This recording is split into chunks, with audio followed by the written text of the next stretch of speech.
Gwynnie? Say hello, Guinevere.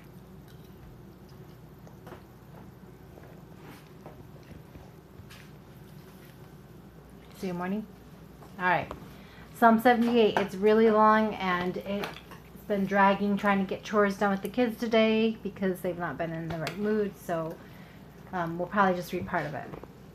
Give ear, all my people, to my teaching. Incline your ears to the word of my mouth. I will open my mouth in a parable. I will utter dark sayings from of old, things that we have heard and known, that our Father has told us. We will not hide them from the generation, but tell in the coming generation the glorious deeds of the Lord and his might and the wonders he has done. He established a testimony in Jacob, and he appointed a law in Israel, which he commanded our fathers to teach to their children, that the next generation might know them, the children yet unborn, and arise and tell them to their children, so that they should set their hopes in God and not forget the works of God, but keep his commandments and that they should not be like their fathers, a stubborn and rebellious generation, a generation whose heart was not steadfast, whose spirit was not faithful to God.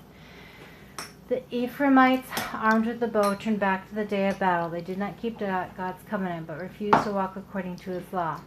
They forgot his works and the wonders that he has done towards them. In the sight of their fathers he performed wonders. In the land of Egypt and the fields of Zoan he divided the sea and let them pass through it, and made the waters stand like a heap.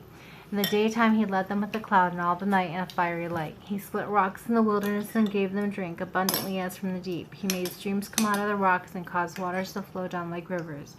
Yet they sinned still more against him, rebelling against the Most High in the desert. They tested God in their heart, and by demanding the food they craved, they spoke against God, saying, "Can God spread a table in the wilderness?" He struck the rocks so the water gushed out and streams overflowed. Can he also give bread to provide meat for his people? Therefore, when the Lord heard, he was full of wrath. A fire was kindled against Jacob. His anger rose against Israel, because they did not believe in God, and they did not trust his saving power. Yet he commanded the skies. Not believe in God. Why didn't they believe in God? Because they were being stubborn. They wanted to do their own ways. They didn't want to be obedient to their parents. They didn't want to tell the truth. They didn't want to worship God. They wanted to do what they wanted to do. Will they just say, I did do that and did clean my room, but they didn't clean their room? On a much larger scale. They were saying, we will worship God, but then they weren't. Which is the same concept of saying, I did clean my room, but they didn't.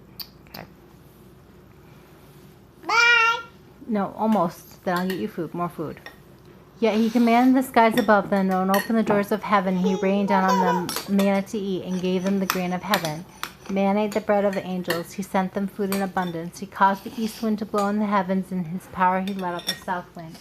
He rained meat on them like dust, winged birds like the sand of the seas. He let them fall in the midst of their camp all around their dwellings. And they ate and were filled, for he had given them what they craved. But before they were satisfied their cravings, while their food was still in their mouths, the anger of God rose against them, and he killed the strongest of them and laid low the young men of Israel. In spite of all this, they still sinned. Despite his wonders, they did not believe. Why did they still sin? Because when people choose to disobey God, it doesn't matter how many wonders and how many miracles he does. When they harden their heart and don't want to obey him, they're going to keep sinning. That's why we need to make sure that we don't have a hardened heart, that we don't practice telling lies, that we don't practice disobedience, that we don't practice being mean to each other. No, I'm going to get you food in just a minute. We're almost done. In spite of all this, they still sinned. Despite his wonders, they did not believe. So he made their days vanish like breath and their years in terror. All right, we're going to stop there.